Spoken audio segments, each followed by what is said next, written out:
Ladies and gentlemen, this is Nothing Explained, and my name is Sampson. Hopefully, over the course of the next hour, I will explain absolutely nothing. In the course of explaining absolutely nothing, do not take any medical advice from me or take any legal advice from me, because I don't do that. No business advice? Yeah. What about spiritual advice? I'll give you a hint. None of this is real. Oh, okay. Joining us today, as usual, Ryan Fu. The one and the only. He can be found at ilfuminati on Twitter. And then our very random guest for the day is Neambe. Hello. And I met Neambe earlier today. She's here hanging out with us as part of the crew who's just orbiting around the studio. Yeah. And she said a couple of things, and I was like, oh, well, come sit down, because she will add to the discussion. I absolutely guarantee it. She doesn't even know that yet. So today, the topic is food. So I was going to do, intro Food to is the topic? Yeah, totally. Just like basics, like run through the whole industry. Awesome. But first, I did want to say, last week I did energy, and a good friend of mine, very smart guy, called up and was like, I'm so mad at you. I was listening to your podcast. I'm so mad. And I was like, why are you mad? Yeah. And he's like, well, there's things you didn't mention. I was like, well, of course there's things I didn't mention. That was like, it's like a 4-hour podcast if you're lucky. Yeah. On like energy, you cram it in there. You just like information dense subject. So I did what I could. I was just going for, hey, there are solutions, but he wanted to make sure that I shouted out the fact that graphene is this major up and coming technology, which offers major advances like across the board in materials and solar panels and nuclear waste storage. Apparently, I've never heard that one before, but wow. And he also wanted me to mention that nuclear power, as it was originally intentioned and sold to the public and the legislators who approved it, the intention was they were going to build version 2, and version 2 was going to eat the waste from version 1, and they were going to work their way to like version 4 or 5 where there is no waste. And that didn't happen because the carbon industry talked shit about nuclear power and prevented any sort of advancements in the industry, essentially. Yeah. So it's kind of crazy to see juggernauts, like the corporate juggernauts, swinging at each other in that way. Yeah. Well, they are themselves in a way, because they just bought all the uranium mines, which is extremely rare, so it's very profitable to be in that sector too. And they just prevented it from stopping being profitable. So let's talk about food. Yeah. It transitions well from our first podcast.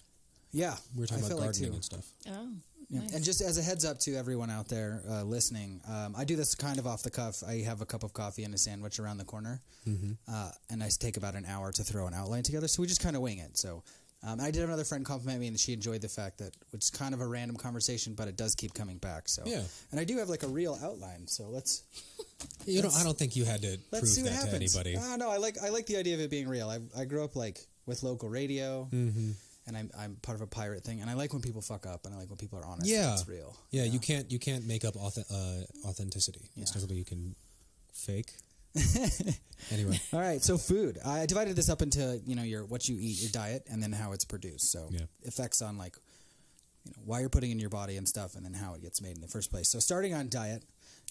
Point number 1 is you are what you eat, right? So the presumption is that you want to be eating good food if you want to be a good person. But the problem that we have with our relationship with food, I think, comes from this cultural standpoint of man versus nature instead of man with nature. Man from nature. Yeah. And woman from nature. Yeah. Totally. We've forgotten even that.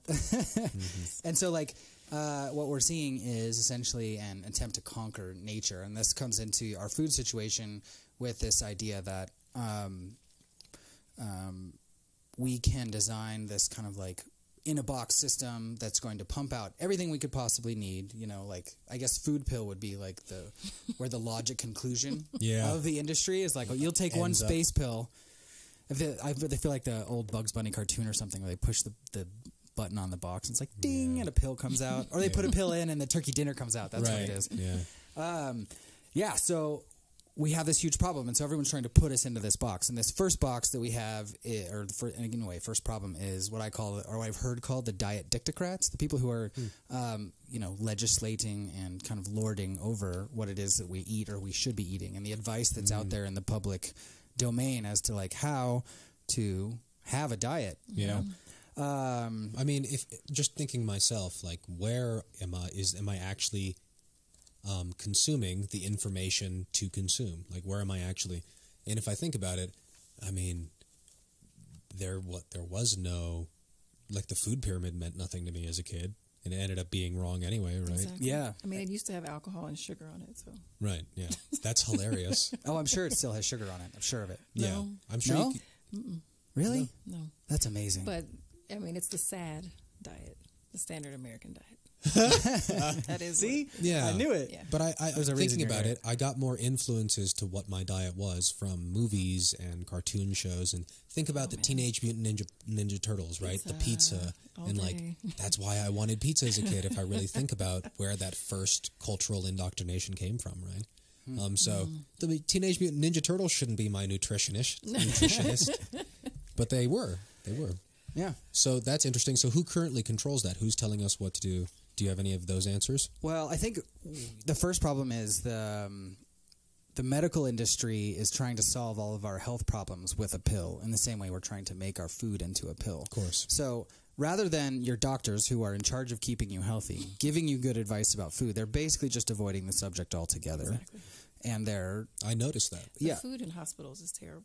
Yeah. It's some of the worst that I've ever seen. Yeah. It doesn't even look appetizing. That's really confusing to me. It is the most baffling It's thing I've baffling. noticed, that they don't have a garden. There's no fresh juice. There's nothing to consume that would actually help you heal faster. Yeah. And the food, my uncle was just there. He's type 2 diabetic.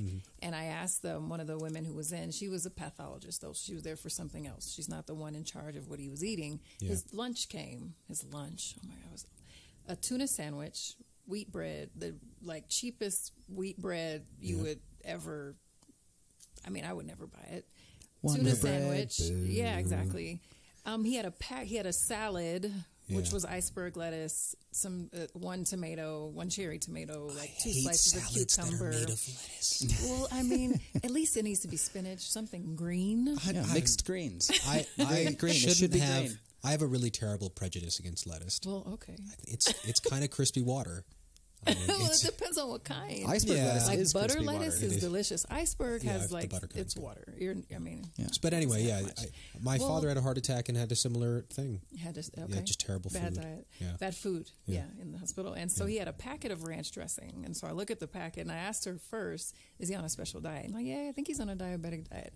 And there, high fructose corn syrup was the first ingredient in the salad dressing. Right. The packet Yeah. salad dressing. Yeah. So how are you giving a diabetic high fructose corn syrup when it's so not necessary? How is there a disconnect? I between think it's food and very medicine? intentional. It's very intentional. But it's not intentional for like the nurses and the doctors. Well, I'm thinking that it's not them who are in charge, because the woman that I Right. mentioned it to, it to her, and she said, "Don't get me started about the food." So I'm thinking Wow. doctors are Don't not the even ones get- who are making Of the course. decisions. Oh, no, of Exactly. course, no, of just like course they're not. educators. Right. You talk to educators in the system and they say, well, that's fucked. I'm just doing my Exactly. best. Exactly. And a lot of it is kind of, it just works like the system in general, where, we're so busy going to work every day that we don't have a chance to like really focus on ourselves. And in the Yeah. same way, Or revolt. nurses and doctors, they have an extremely long list of things that they're following, all, charts and lists and data and all these things that they're trying to All these extrapolate. legal And liabilities, if you wanted to too. put nutrition on their plate, you need to bring another person into the room with that as a specialty, was what you I should do. mean- So they're fine not to do it because they're too busy already doing their job,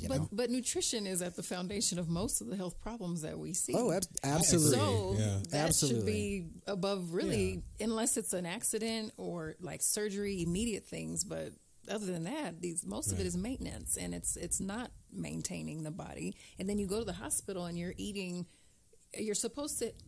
I've watched, so I've had family members I've watched in the hospital, and the food is just.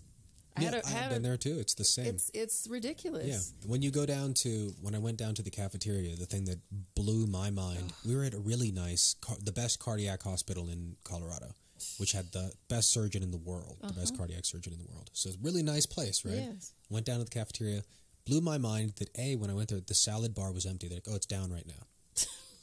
No fresh. So that was first, right? Second, everything that was on the menu that day was fried. Like deep fried, not just like oil in a pan fried, like breaded and dropped into a fryer. And I was sort of like, my first thought was, this can't be, this isn't real. Like what sort of bafflement? And the second I was just, oh my God, this is terrible. You're perpetuating so many conditions that people are here because of. But what can you do? It's got to be ignorance that funds that, right? I mean, but that's just poor funding. And we've forgotten to be in charge of our health.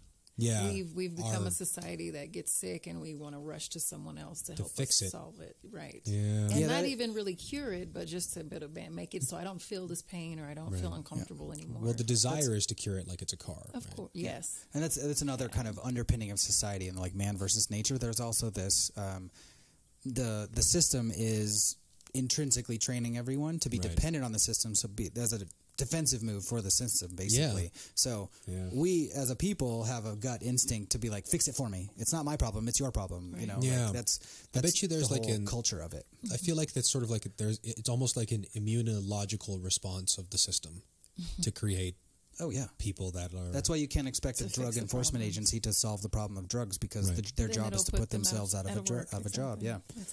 So I wanted to hit some of the like kind of like things that we've seen over the years of where diet and nutrition has basically been determined by an industry rather than by a nutritional professional. Ooh, yay! I'm excited.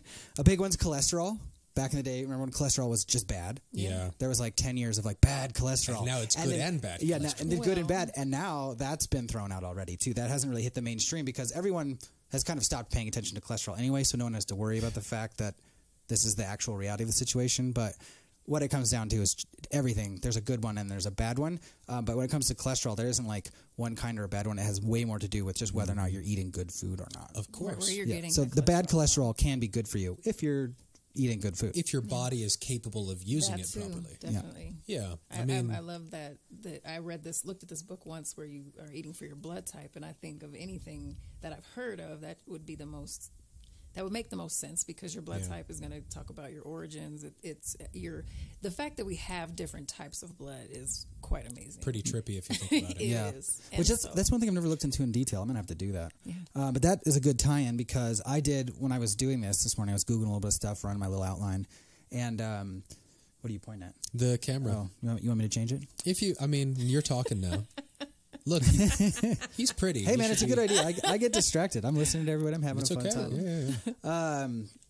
But, I looked up, like, diet fad, things that had died weren't good. And it was all mainstream media and all, like, the first, like, 20 links was all links to, like, the dumbest diets ever and not, like, real instructions from your doctor. I was like, okay, I want to find those things the doctor used to tell you was a good idea that we are totally bad, So like cholesterol, saturated fat, too much salt, counting calories, fat-free. All of those things were like doctor diets. Like every medical professional in the world was like, this is a great idea. And now we're like, that's not a good idea. Yeah.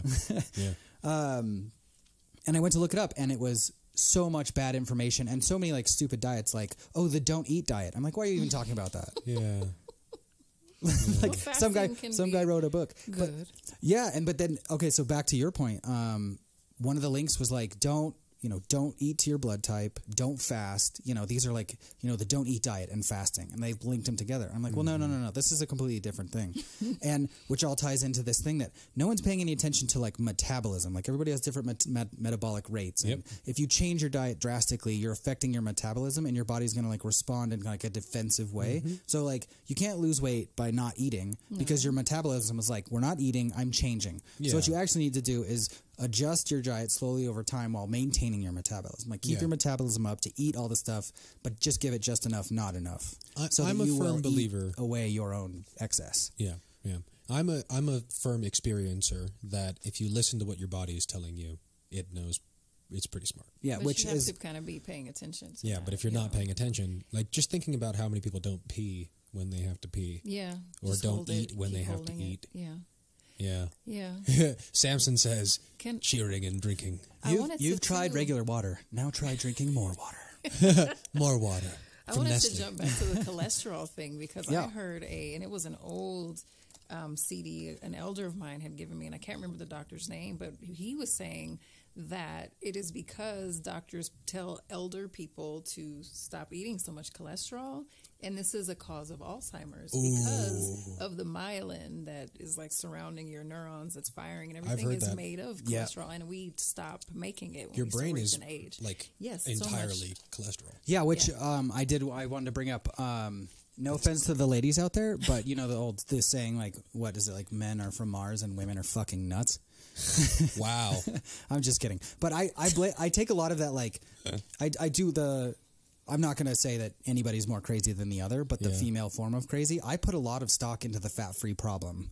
Because I think you have all these girls out there, like, one, not eating enough food, starving themselves to death, and two, not eating the right kinds of food, and women have a brain-deficient diet. Like, the popular diet for women to stay skinny and be fashionable is brain-deficient. I do not expect women to act normal in those conditions. We need more fat. I mean, our bodies are designed to hold fat because of what we can do. And because of the seasons and how growing food works, and the fact that you can't do it well in the winter. And the fact that fat doesn't make you fat. No. That stuff, your spare tire is not fat. It's not made of fat. Energy reserve, Exactly. It has many uses. Yeah. Fat is actually instant energy, whereas carbohydrates is energy for later. Right. Yes. I want to turn the coin, too. I think also, I would say that there's definitely a different food culture given to men as well, and that might also affect their tendency toward aggressiveness and tendency toward primalism, right? Yeah. And I wouldn't see that as disconnected either. You are what you eat in so many ways. Oh, I had somebody say something super that really killed me the other day.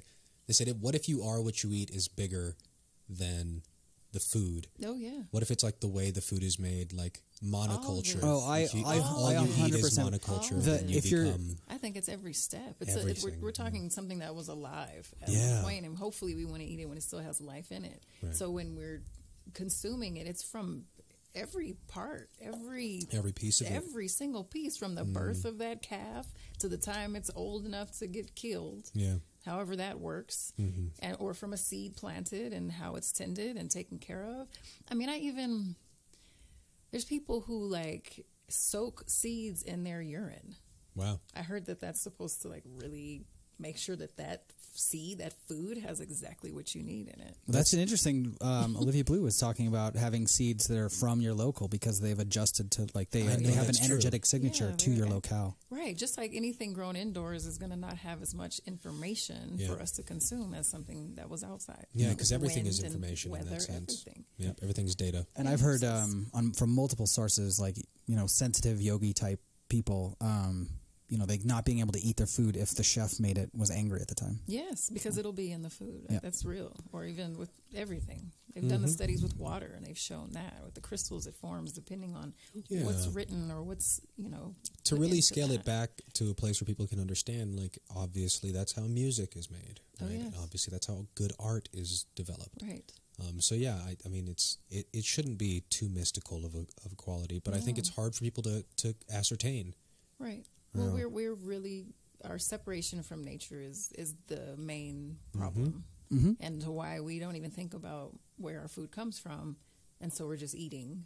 Yeah. And then too, we have so many layers to access to good real food. I mean, there's so much fake food that's and so much oppression, cheaper, and definitely. Yeah. I mean, it has to do with class, race, and it's really unfortunate because everything you're consuming, as we're saying, you are what you eat. So we have children who don't have access to the food that they should be eating, so they can grow their best. Their brain can grow. Everything is working at its optimum ability. Yeah. How can they function then in school? And that's common sense, but the scientific literature to back up, the progress of a child on a good diet versus a bad diet is insurmountable now. I mean, that's hard fact. You can't deny. Yeah. But there's so many things. Yeah, sugar is a curious one. That's right where I was headed, dude. Hit it up. The one interesting thing about sugar I did want to hit was ketchup as mostly sugar. Yep. And back in the day, like 80s thing, there was like a thing they went through and they made ketchup count as a vegetable, and like everyone was worried about, like, as the part of the food pyramid thing, everybody was worried about like the nutritional content of this and that. And they're like, we need to make school lunches more healthy. And so a very good upstart kind of thing went through the legislation. And then, a lobbying body came through and said, you guys, I can solve this problem for you. You want tomatoes, do you? Yeah. Right. I'll solve this really quick for you. And be like, we'll just put more tomatoes in their diet. And they're like, okay. And so they basically signed off on more tomatoes, but the fine print was like, could ketchup as a tomato. So they didn't improve anything, but the legislation went through like green and easy. No big deal. So really another interesting sugar point is, do you guys remember when we switched from animal to veggie fats in all the fast food fryers across the nation? Yeah. I was like maybe 10. That was what you were... No, I've heard about that. I wasn't alive. So that was the start of the saturated fat problem, which was kind of an interesting thing because what had happened was a bunch of palm oil trees had been planted in the islands, and because they were going to go biodiesel, they were planning on making fuel, and the carbon fuel industry was like, we definitely can't do that. And the thing about palm trees is it takes a long time for them to come to maturity. So they had like 3 islands planted full of palm trees, probably islands that had never had a palm tree before. You know how they work. And all these palm trees came mature, and they're like, we have all this oil. What are we going to do? And so they got together as an industry and created a lobbying group and did a bunch of studies, which eliminated sugar from the studies and made a link between saturated fat and sugar. I mean, saturated fat and heart disease, basically. Yeah. And they switched away from animal fats to non-saturated vegetable fats, i.e. palm oil, coming from all of these trees that had just come to maturity. And if you look up right now, if you Google palm oil corruption, you'll find hundreds and hundreds of examples of modern-day slavery related to modern-day use of palm oil in all of our products. So, anyway. The islands are the history of slavery in a lot of ways. Sugar. Well, that's a good point on sugar, too. Everything has always been a motivation for industry and for producing crop. Free labor. Be it sugar, be it tobacco, be it... anything. I mean, it doesn't even matter to them what it is. No. Eggs, sugar, cows. you all know that sugar, the reason that the demand for it went up is when the cacao and cocoa and chocolate made its way to Europe. That's right. Yeah. So they're like, oh, wait, we need it sweet. So I need sugar. Yeah. It's also, I mean, whenever kids bring up drugs in classes that I teach and stuff like that. Oh, that's the number one. Which I never. Sugar. Yeah, exactly. I always bring up sugar. They always, you know, because I think they act like drugs or something that are like way beyond. Yeah, right. But they're not. No, you're consuming it. Addiction. Exactly. I'd be hard pressed to believe that everyone here wasn't on at least 2. Yeah. Yeah. At least. Yeah. I think it's curious, and when I talk to kids and they have that realization, like, wait, when I really want like a piece of candy and I have like a craving, like that's like wanting drugs. Yep. That's what your brain on drugs, buddy. And even when you consume it and you run around and crazy because you don't know what to do. That's your brain on drugs. So on the sugar note, the two books I would recommend, The Case Against Sugar, Gary Taubes. And I saw there's like one Amazon review, and it was 1 star, and the guy was like, it's all facts and figures. That's not the kind of reading I want to do. And it is. The case against sugar is him going through, he went through all of the studies. God, no one will fucking listen to you, though, huh? That's the thing about making these technical manuals and being a genius is like, everyone's just like, sounds smart, but I don't give a fuck. Well, and there's plenty of us who will absorb that. But he's on Joe Rogan, too. That's a really good absorbable way to like get hold of that information. Yeah. And then the first book I came across was Sugar Blues by William Duffy. But that book is awesome because it was written in like 81 or something. And he was telling the story, and it read like the day I read it, which was probably 2004 or 5 or something like that. You know, I was reading this, understanding that this was like 2 years after I was born. And I was sitting here thinking, like, this reads true today. Like, not one thing has changed. And he talked a lot about kind of the stigma. And people would be like, oh, do you want this? He's like, no, I gave up sugar. And they'd be like, what's wrong with you? Yeah, like he was unnatural. Yeah. So that's Sugar Blues by William Duffy. Highly recommend that. Sugar. Where are we at here? We're at 23 minutes. Okay, we're cooking along. I got really into that. I was like, what time is it? I worked at the Museum of Nature and Science as an educator for a moment. And so during the summer, I had a kid come in, and he's like, my mom, I forgot, we were talking about the heart, and that's what the class was about. And they dissect a sheep's heart, and it's really cool. I did that. Things, yeah. And so I think sugar came up, as like a negative impact on the body. And he's like, he raised his hand. He's like, my mom's a doctor, and sugar causes inflammation in the body. And I'm just like, so good that you know that, and that now you've told your class. But the thing is, that's not. It still seems knowledge. External to them. Well, I mean, I think we're just we're like you said earlier, where you got your choices or what you thought you wanted, what you think you want to eat, what you're being told to want to eat. And it's just, I mean, I have 3 daughters, and I've had to have a conversation with them around what fast food restaurants are. Like, that is not food. That's not what you want to eat. You don't want to eat that, ever. You don't need that in your body. Ever. Yeah. You'd be better going to the grocery store, getting some fruit if you need a snack. I mean, but then, again, access. Yeah. Comes the piece. Good tie-in. See, this is why I brought you on. I had a feeling. This is magic. Worked out well. Because let's go into fast food, which is an excellent transition into monoculture and, like, industrial farming. So my favorite story, great book, Fast Food Nation by Eric Schlosser. If you want to like get the dirt on, I like that last name. Schlosser. That's very good. Yeah. But if you want the dirt on the fast food industry, that's the first place you should go. And one of my favorite stories from there is potatoes. So they essentially selectively bred the potato, the Idaho russet, to serve the fast food industry, and they wanted those nice and long, so you get those nice long fries. And they even have this cool like water injection, like it's high pressure water that shoots a potato through the blades, you know. So like all the potatoes are just in this tube of water, and it's like shooting at like 1,000 miles an hour, like hundreds of thousands of potatoes per hour, you know. It's like but anyway, the thing about these potatoes is that with industrial farming, it's hard to make a robot that can do more than one plant at a time. Gotcha. So everything's turned into one plant per field kind of thing, one plant per tractor. And so the problem with that is that it creates like an Eden for like one or maybe two species of insects or worms or like, you know, you're going to birds or grasshoppers. That's the issue with all monoculture. Yeah. So what happens is that there would normally be some sort of relationship that would either like prevent the insect from showing up or make it more difficult for it to, you know, engage with the plant. But that all goes away when you have one plant, one potato, one type of thing. And the problem with Idaho russet potatoes is there's this like crazy little mite.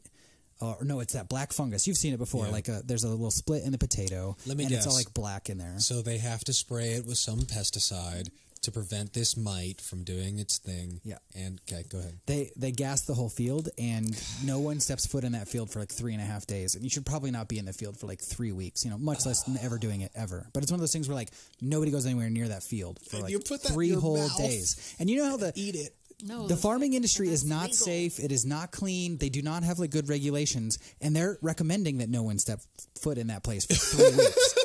They're used to killing their workers. That's normal for them. And like, so that's damage control at that point. It's like, look, we can't kill too many people. Don't go in the field for 3 days. Which means that they have noticed how dangerous it is because their labor force is worse off in that situation. You know, they can't hire people fast enough at the rate that their pesticides are killing them off. That's when you have a self-regulated industry. Is when they're like, crap, we're killing everyone off fast enough. We can't make money if we don't have slaves. Yeah, like so that the russet, the fast food potato is like one of the classic worst case scenario things ever. Let's see what else. And also like that, thinking about like the Good Times commercials and stuff, which I don't know, maybe the fresh cut russet potato, like russet is like got its own brand thing. That's the thing. And it makes sense when you look at them. They look so lackluster compared to other natural like potatoes, like the red and the yellow and the gourmet, like the different mixtures, the fingerlings and the Yukon Gold, baby. Yukon Gold. But it has like this. It looks dusty and the rest have like smoother, like shinier. I don't know. They look more alive. They're starchier. Yeah, like they've got this starchy sense of when you cut a potato. You know, the rest and, like, has that juice. It oozes out, and it makes those weird limp fries that which are what they serve out of like the McDonald's. Oh God, that's straight poison. They have the perfect crisp as long as they are doing their job of getting them out in that time period. They do a good job. They do a terrible job. I wouldn't know. I haven't had fast food fry in 10 years. So yeah, I mean, the last fast food I had was maybe like one time late night playing Pokemon or something. I had some maybe like a month ago. Fries, yeah. Oh God, it's like the hard. It's the indulgence of a fast food restaurant. I think is the French fries. It's the French fries, the comfort. It's really the crack. It is the crack because it's sugar, it's carbs. It's the crack. So you're consuming fried carbs. It's just try not eating bread for a week and tell me bread's not a drug.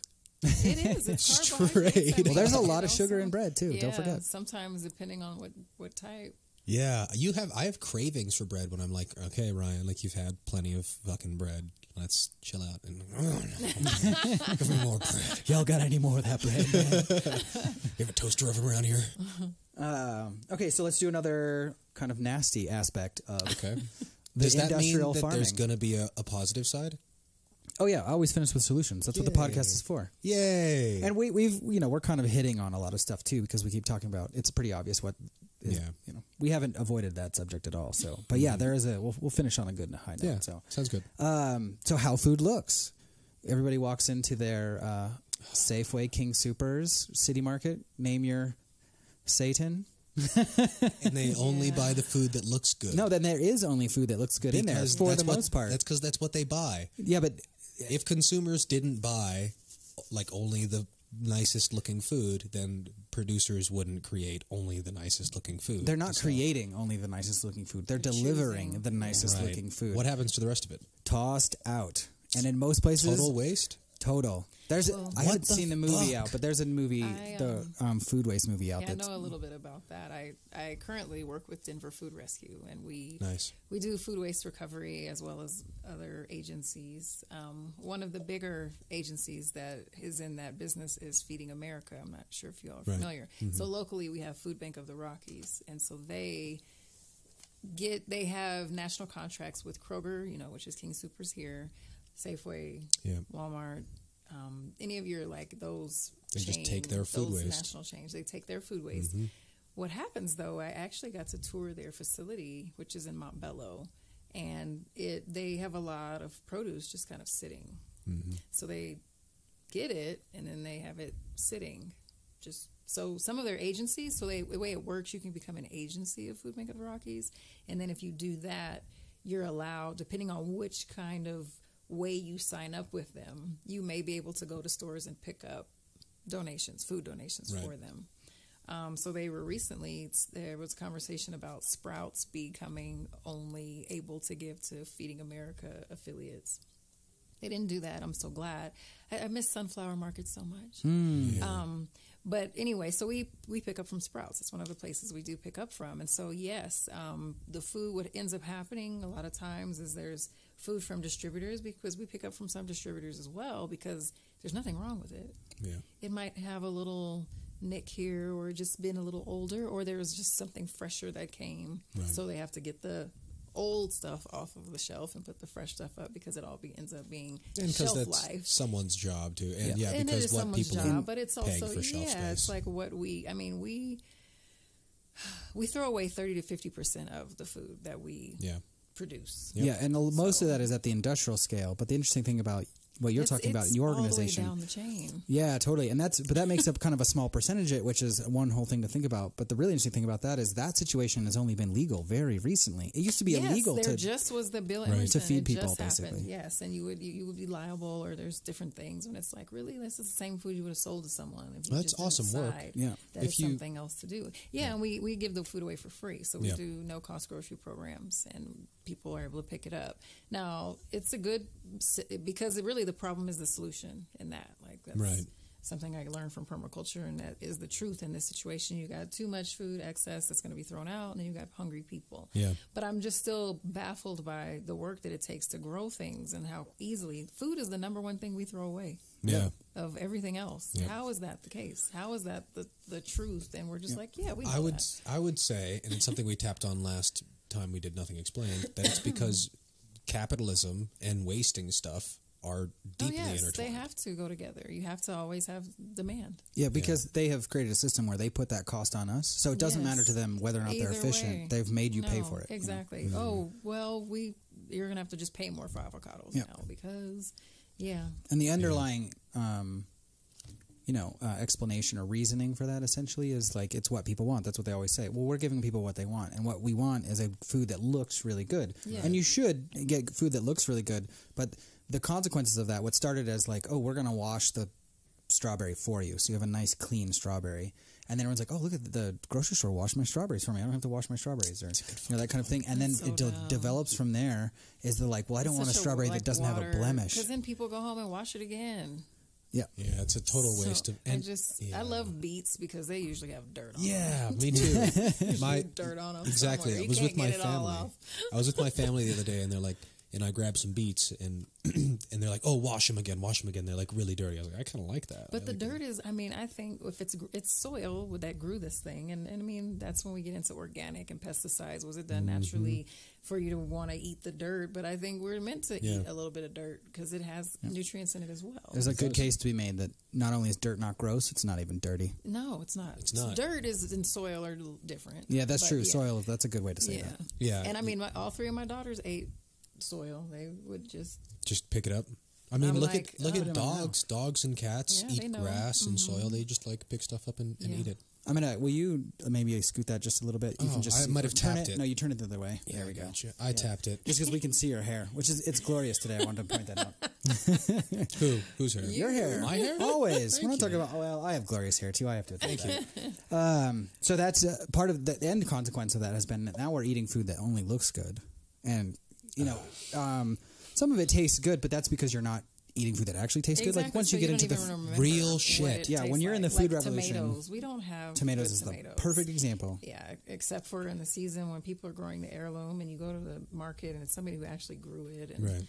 yeah, my great grandmother used to grow tomatoes, and I can Yeah. still remember the flavor of Yeah, those. so much deeper red, Oh, so much man, more it's just a juicy, different, so much more variety. yeah. Like hundreds and hundreds of kinds of Yes. heirlooms tomatoes. Yeah, Yeah, and the Potatoes, too. nutritional content is not there at all. It's like at 1/40th of what it used to be. So That's what's so sad. Yeah, I think also there's a magic to cooking for yourself. Definitely. Like I was thinking the other day, I was having this talk with a friend of mine. She said that, it just seems like whenever we cook food for ourselves, it tastes a lot better. And Yes. it got me to thinking, like, I bet you there's causality there. That like when you're in There's the a kitchen reason. cooking, and you're like, I think we'll do beets and potatoes, and why not some carrots, and like you're adding. It's really that's subconsciously like your body telling you, this is what I want right now, and of course that's going to taste good to you because that's what your body craves. yeah, you'll probably subconsciously choose the things that you need, And they're going to taste better. That was like one of the first things about like juicing and stuff, and eating like what would be a challenging food for someone who consumes a massive amount of sugar. Yeah. But drinking like some fresh juice and like vegetable juice, not fruit juice, but just being like, and your like your body can being mix like, them up. It's a dude, drug. Yeah, it's dude, like, dude, hello, do you know what's in here? So I'm much good awake. stuff. Yeah. You're feeding your cells. The point of it all. Yeah. Thanks. Yeah. Once you've tuned into that part of yourself that knows that it's like, oh, I can taste all the things I need, Right. and you start being like, and you like want to climb up into the cup, drink it faster. It is addictive. I will say I never, until I started eating better, like 2 years ago, I was on the entrepreneurial grind, 3 years ago maybe, to the point where I was just really not feeding myself. We're talking like I would go to the grocery store. I would go get decently nice cheese and tortillas and tomato soup was my diet for like a year and a half. Oh my. And my gums started bleeding and I was very malnourished and all these things. But since I've started eating better, it's crazy the cravings you have. Like, I never thought I would crave bitter greens. But sometimes, like, I'll just be walking around, I'm like, my body needs bitters, like that good, deep, Yes. earthy bitterness, which is, it's not like I want to taste it. I can just tell when I drink the bitter greens, like you were talking about before, they make me feel a certain way. And if that feeling sort of fades in like the natural beingness of my body, I'm like, oh, that thing would help. So, yeah, changing your diet changes your cravings for sure. Yeah. So let's do another issue. Go ahead.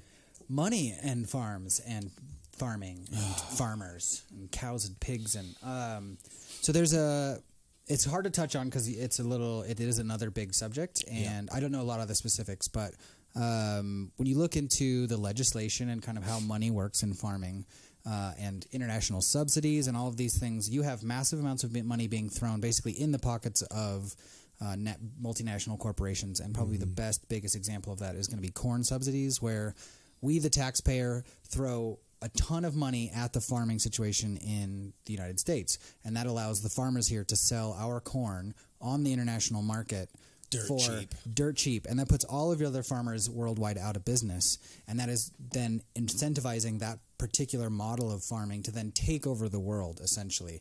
And the problem with that is that it's the monoculture farming. Yep. It's putting out a less nutritious product. Let's not forget the part where you're acting like a food warlord and taking over the entire production of food in the world. You've created a situation where like people were living sustainably with the land around them, right? And now they're probably working for they're still farming, but they're working for someone that's much more of the indentured servitude angle, Exactly. and they have the the indentured servitude angle. Really though. Yeah, the corner store, the general store, Really which was like the second phase of slavery in the United States. Yeah. When slavery was made illegal, it didn't really change anything because they started Just paying them. changed the name. It was meager wages. They're like, wait. If we can't have free labor, could we have Super really cheap where labor? you can't live off that. Really You still cheap, have to depend on me, so you're not going anywhere. essentially slavery. And then when it became legal for blacks to own land, then they were given like a bad land deal, but they still owned my soul to the company stole. Yeah. Yep. So and that works on that has happened on a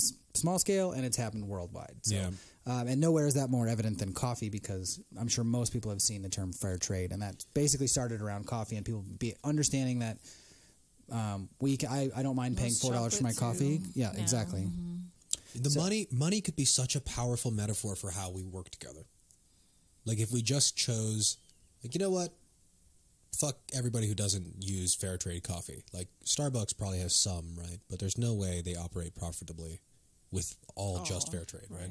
Well, I mean, there's $5 cup of coffee, you know. It's about profit margin. Well, but to Starbucks' credit, they do pay their employees well. Like I've never heard anyone complain about working there, other than it just being like, "Wow, I'm just going to do coffee for the rest of my life." But like if you love coffee, do coffee. You know? Yeah. And they're well trained. The problem with Starbucks is that kind of like a monoculture creep of like, if everyone was drinking Starbucks coffee, you wonder what Starbucks is going to do with that power. Yeah, of course it was. It's the McDonald's model. It's the model for any decent capitalist enterprise. It has to keep growing. Every smart man knows that there should be only one man doing any one thing.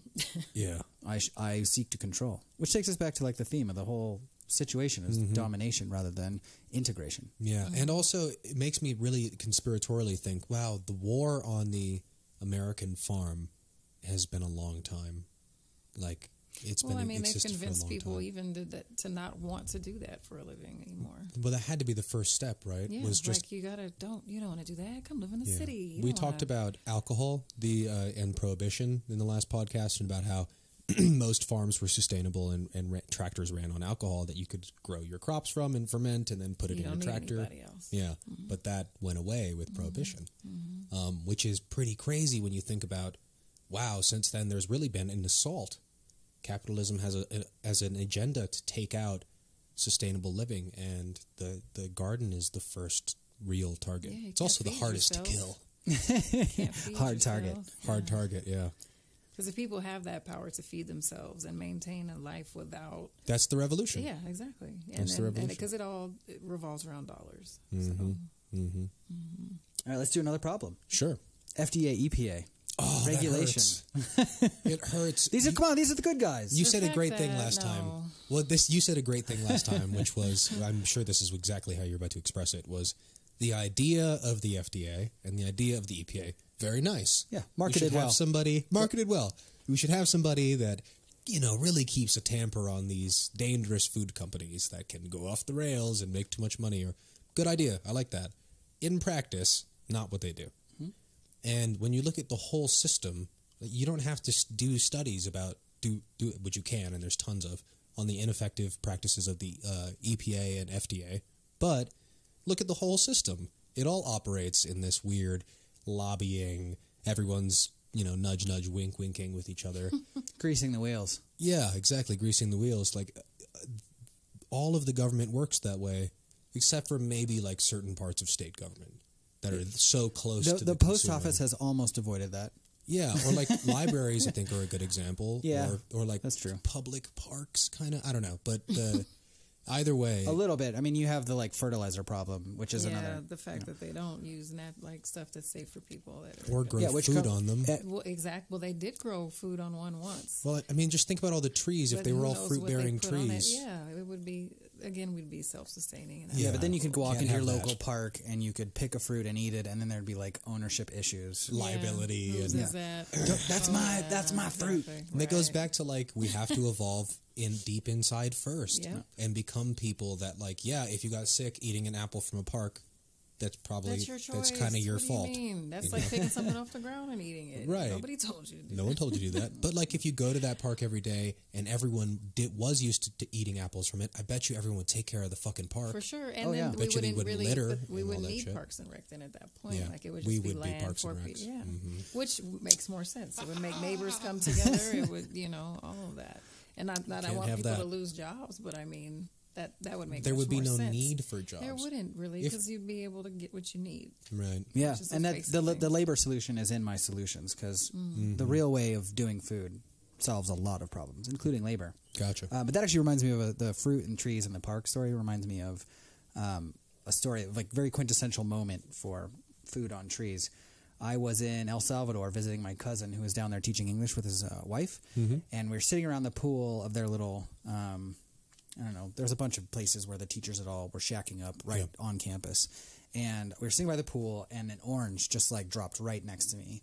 And it fell hard enough that it like cracked open and stuff. And I like looked over, and it wasn't like a bright orange like I kind of was used to seeing an orange. And I was like, oh shit, that's probably an orange though. And like I smelled it, and I was like, it is an orange. And I was like, I'm going to eat it. Mm-hmm. And I had this like, I'd never had a piece of fruit fall next to me and me just be like, I'm going to eat that. Yeah. You know, and it was like, it was revolutionary. I've done that shit in Hawaii. Yeah. Because they've got banana trees Cuba. and coconuts and shit. Mango everywhere. Yeah. She's been to Cuba. Why am I talking? No, it's incredible how nature provides for us, It though. does. Look at the Bible says that shit in its own metaphor. It's like, look at all the plants. All that you need is here. All that you need even is medicine, here. because all medicine is coming from something food. that's been here already. It comes from Plants food or in particular, animals. or maybe rocks. But I mean, even Some the of it comes from pharmaceutical rocks. medicine drugs that they create That come all? from plants and animals. Exactly. That's not Everything. made from scratch. Yeah. All the best drugs out there are derived from plants, and all the most illegal drugs are plants they have not yet derived something from. There you go. Mm-hmm. Oh, damn, that's true, isn't it? Dude, cocaine, all your opiates, those are all used already. patented plant derivatives. Coca-Cola. But I mean, the second part of that was the part that really caught me was that the plants that are illegal are the ones they haven't extracted a use for yet. Yeah, or it's too easy to like if you want to make, let's say you're a small village or whatever and you need painkiller and you're like, let's grow coca plants and then we can make our own like relatively organic painkiller or whatever. That's like a 3 or 4 step process. It's kind of hard, like it's not nearly like. But if your ancestors have been doing it, you have a way of doing it that's probably very simple. Yeah, but that's why there's a few people who know how to do that. Marijuana's at the top of the list because it's very easy to do. Incredibly easy. So easy. And cocaine is not as far up on the list because they can derive very profitable sub-products from it. The destabilizing aspects of feeding the Contras guns in exchange for drugs that then come to America and get sold. And Freeway Rick Ross. Yeah. If you are not sold, that was a great reference by him, by the way. If you are not sold on America being a little more corrupt or interesting than maybe it's been sold to you, just look up the Contras and just look up our involvement. Yeah, Watergate. You when you hear the word Watergate, you probably don't think too much like people ruffling through filing cabinets and some sort of tape situation, but that was actually an extremely deep situation with drug running and gun running, and it's incredibly big. Opium, all kinds of crazy shit. It's really just a great book. The history of the United States of America. Yeah, well, where are we? How far along are we? We're at 47 minutes. 47. So I'll do. Let's talk a little bit about. We haven't talked about. We talked a lot about plants, but let's talk a little bit about animals, and then we'll have 10 minutes to kind of hit solutions. Animals are food. You want to tell you? You can tell me about Cuba because I want to know about that. Nice. But yeah, the big problem we have with animals is basically them being crammed into small spaces. Well, we also haven't really talked about GMOs too, because you have the aspect of animals. Are being they're being selectively bred and genetically selected. GMO salmon. Yeah, and that's most of that is. And then what do you got? That honey smoked salmon company. They're like hardcore marketing. Get your protein. Omegas. Hardcore marketing. Yeah, I'm sure that's just like. Then was it the worst of the worst kind of farming? I mean, I have no. Well, they're genetically modified. I think they're bred to be able to live in different temperature water or something. It has to do with making it, I guess, more cost effective. Of course, it's not making the fish more nutritious for us. It trips me out to think that there's like a scientist somewhere, though. Oh yeah, that's what they're working on. Yeah, and they're like, and we finally developed the right salmon. Like, what the fuck did you do that for, though? What the fuck are you doing? Did it because you could? A better future through science. I mean, like the apple. You heard of the Arctic apple? Okay, so that one has been genetically modified so that it doesn't brown as quickly. Oh yeah, that makes sense. Does it? When I read up on it, there's phenols in the apple, and that's what makes it nutritious. That the enzymes that make it turn brown is what makes it better for us. That makes sense too. I'm just saying it makes sense from a perspective of capitalism. Of what they're doing. Yeah. Yes, shelf but I mean, at life. least even if you're going to increase shelf life, can you at the same time try to increase the nutritional value? No, You're never. going to make it last longer. Is that going to cost me money? Right, exactly. It's ridiculous. No, actually, that's a good point that you said that. I don't have that written down anywhere here, which is unfortunate because that should be a major bullet point. Shelf life is kind of the shelf They're life. supposed to be changing. Apocalyptic horse of the food industry. And shelf space. Shelf life and the fact that you have to purchase shelf space and at what products. and at what Well, that's the thing. level. We eat way too many packaged things. Yeah. Well, also they label like your height depends on how they market stuff to you. Of course, little short people, colorful cereal, All right along where the kids would be standing. Yeah. candy right at the front on the checkout. Yeah. Why are you doing that? Next to the gum high- that's going to it's- clean your teeth. It's a high profit and a high return rate. Yeah, even I mean, gum. What is gum? Why? It had to have been an accidental. Was that last week? creation. We mentioned gum and how its flavor is dropped so that you buy. Oh you'll yeah, put another definitely piece of that gum. piece. But even what is what? Yeah. It's like Why are you pseudo doing food. that? You know, I had It's tricking your stomach into thinking you're eating something, and it's Yeah, I don't get it either. Gum was an interesting thing. I remember when gum became, so to speak, legal. Like I got into sixth grade middle school, and you could chew gum in sixth grade, and everyone was really excited. And everyone's coming to me like, "Dude, do you have any gum?" And I'm like, and everyone's just like, "Gum." You know, they had that like look in their eye, and it was like I was raised off sugar, so I got lucky in that regard. But so I'm introduced to gum, and everyone's like, "Hey man, do you have any gum? Hey, you have any gum?" And I was looking at people, and I was like, "Yo, this is freaking me out." And I made the decision then. I was like, I don't want to be like that. I'm not chewing gum. You guys are weird. This is weird. What are you doing? I fell asleep once with a big piece of grape bubblicious in my mouth, and I woke up in the middle of the night and my hair, my sheets were, so I had to get up and clean it up. So I kind of stayed away from. Yeah. That'll do it for you. It's never really been a thing. All right, so let's are we close in up on the solution problem. We time? were talking about animals, and I feel like we should mention kind of like the aspect of like corn is what's being fed to GMO corn. Yeah, to being fed to I being think fed of the to idea animals. of Most of putting our corn, right? GMO corn in the microwave. Putting GMO corn in radiation. That's just It's a lot of stuff. eat it. Yeah. But we feed a lot of that corn to our stock. Yeah, and Most of it's a it. very starchy food, and that's Most the of reason it. they have a problem with it, and Inflammation. and which And is the why fact we're that giving them cows don't eat antibiotics. corn. Yeah, they're not supposed to eat corn, They so never would it's eat causing all They this eat inflammation. grass, and grass actually kills the bad bacteria that's in their gut. That's why all animals eat grass. Exactly, Yes. and corn is the reason, but we're solving that problem with antibiotics. Instead And of just there's changing growth their diet. hormones to make them grow faster stuff, and And these are all then the problems that sad are thing coming is, out. They would die anyway, even if we didn't slaughter them from eating that diet. Oh yeah, totally. Wow, that's depressing. It's very And sad. I know what it's tough.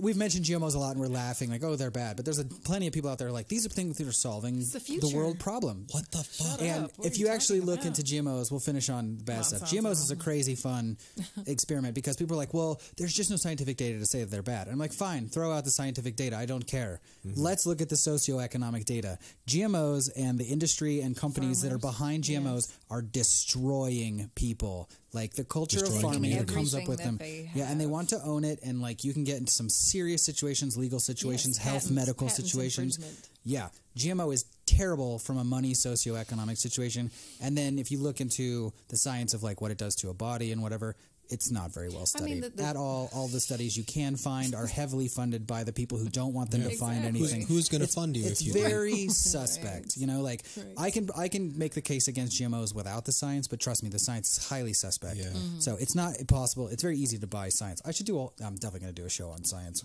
That'll be a lot of fun. Yeah. But you know, look into GMOs. Trust me, it's a really deep rabbit hole, and you won't know what you find. Are you going to give us some solutions before we disappear? Yeah. So let's talk Can I solutions. add one more little tidbit Yeah, that please. this made me think about? And it's not GMOs, but it is pesticides more specifically. And I remember watching this documentary when I lived in Florida, and Edward Norton was narrating. I remember this just because he's cool. And so it was about this brother from UCLA. He was hired by a drug company to study the water to make sure that their drug atrazine was not negatively impacting the ecosystem that the water was running off into. No. What he found, he was looking at frogs. Frogs being hermaphrodite, Yep. they should be able to change sex whenever to make sure they can procreate.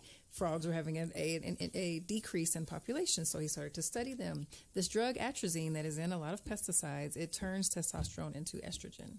So you had these frogs that were mutated to the point where they couldn't mate and then eventually dying, right?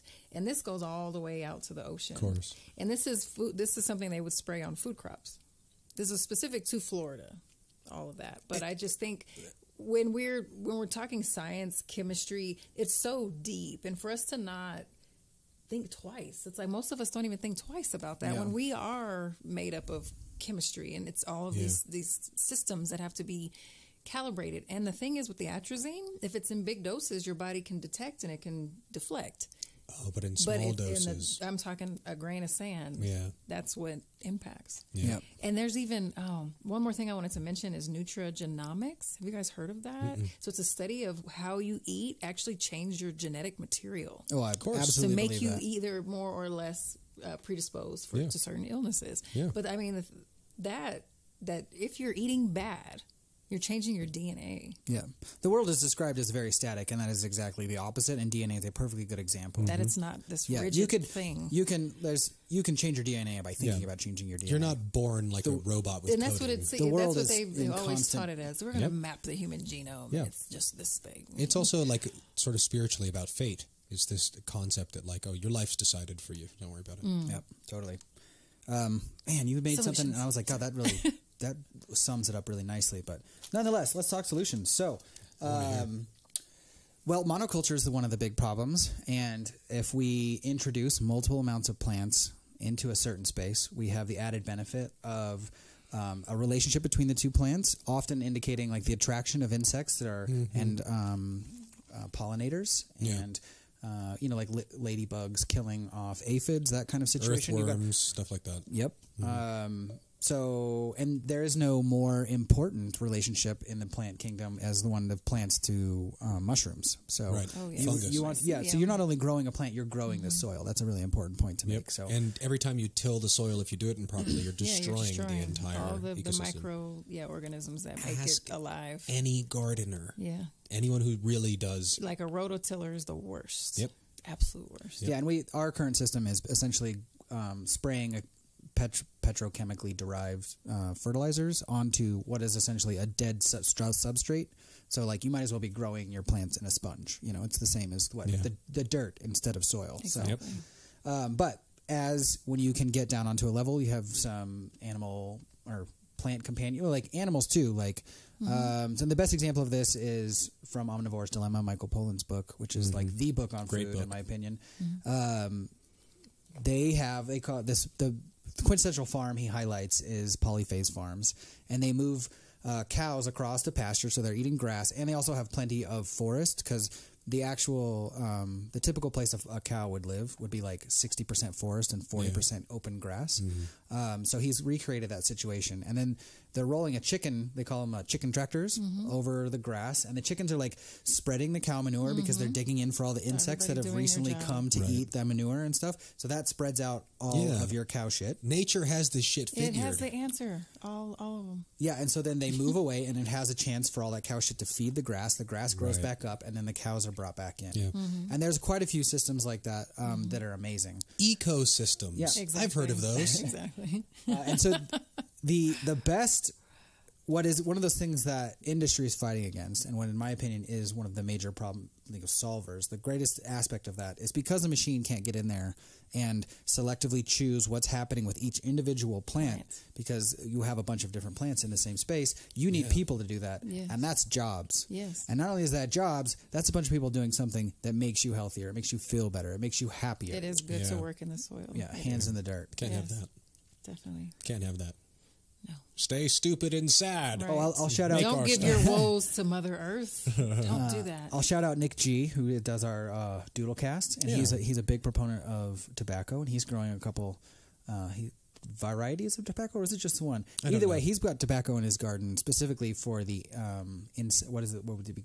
Not pesticide. How do you drive away insects? What's that word? I don't know, but I know that most people who are like deep into good gardening and permaculture don't even call them pests.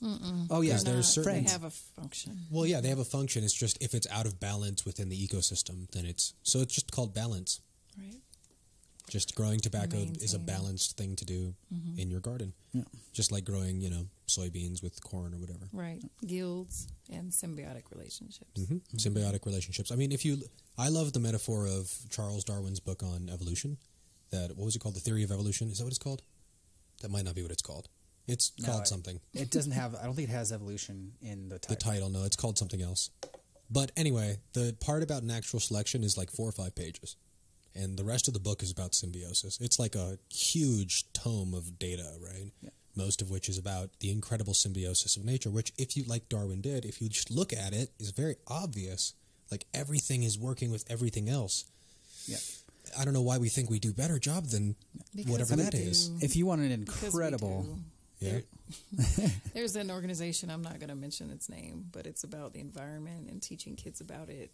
And they cleared a field in the neighborhood I grew up in that was full of prairie dogs the entire time I grew up in this neighborhood, which is 20 plus years. And I called the organization to see what happened to the prairie dogs. And they said, oh, well, we had them, because they just were disappearing. They put a fence around and then they were just kind of disappearing. Yeah. And so they basically euthanized them and then fed them to, took them to a raptor rehabilitation facility. So fed them to birds of prey. Yeah, yeah. So I'm like, you euthanize them with poison and then you fed them to raptors. That's already wrong. And then the fact that you killed them all, but they're going to build this outdoor park that's going to be 100 times better than nature, than it was, than nature. Then you're going to build a prairie. It was a prairie. Right. What do you mean? There were prairie dogs everywhere. But that's kind of the way. And again, I'll mention this organization is to teach kids about the environment. Right. and prairie dogs are a problem, but not because the prairie dog is the problem, but because we've eliminated habitats for predators. Yes, exactly. Again, right. There's nothing Right. as a problem. No. They're an indicator that something's out of Something's balance. off. Exactly. Something's not in symbiosis like it's Exactly. supposed If to be. there's too many of something, then there's a reason. But like the black-footed ferret, I've heard different things. Working at the museum, I learned that even though we're trying to repopulate them, we've cut their genetic pool to the point where it won't matter. I've heard that, yeah. Because there's disease that impacts this certain genetic pool. They have no other genotypes to change their defenses. Diversity is definitely nature's It is friend. everything. Yeah. Okay? You can't have one anything. So that's pretty clear as a solution. Like, be willing to Yeah, to introduce be diversity diversity. into all these different environments. Yeah, there Definitely, should and be- allow it. Yeah, diversity of all diversity solves all the diversity of diet, diversity of social situation, Diversity of animals when you're growing, diversity of vegetables Stop when you're growing growing. grass. Yeah. Yeah. partnerships. Let's work together, people. Let's work together. That's why we are. That brings us to the end of our hour. Yeah. So I think the big one we hit on earlier, but I wanted to encourage everyone out there to take a time to find a way, research whatever you need, or just take a quiet bite, and feel the food entering your system. The next time you're out eating something, if you feel a little rough, the first thought should be like, what have I eaten? Yeah. Where did my food come from? How is that affecting me? Because your food is your reality. You are what you eat. Yep. Ginger. Fresh ginger. Yeah, get some fresh ginger and some turmeric. Yep. Turmeric, yep. If Ginger, you're ever- turmeric, turmeric. burdock. If Some of your that. stomach's ever bothering you, garlic and cranberry juice, I swear by it. A little bit of garlic, raw. Or apple cider vinegar. Yeah. Anyway. That one. Help work it out. Food is Probiotics. I'm hungry, guys. And probiotics. We're good. All right. Let's put me on screen. Nope, that's not it. That's me. There you are. Hi. I'm Sampson. This has been my podcast, Nothing Explained. Hopefully I haven't explained anything. You did a great job. I'm glad that I had my friends here to actually explain something because they did a great job. Joining us quite randomly. Who Yes. knew? Neambe. Thanks for having me. Yeah, thank you for joining it. See, I knew it. We'd shared like 5 words and I was like, I'm getting her on my podcast. There you go. And she was like, what? But you had a good time, right? Yes. Good. And of course, Ryan Fu. Peace. All right. If you're tuned into the Twitch channel, we got Boom Bap Tricks coming up next. Yep. This is part of the WeAreDenver collective, and we are recording at Ghost House Studios. Yeah. Right in Lohi. Or is this Lohi or is this High High? This is the north side. How It dare is the you? high This is the five. north side. North side. All right, y'all. We'll see you next time. All right. Peace.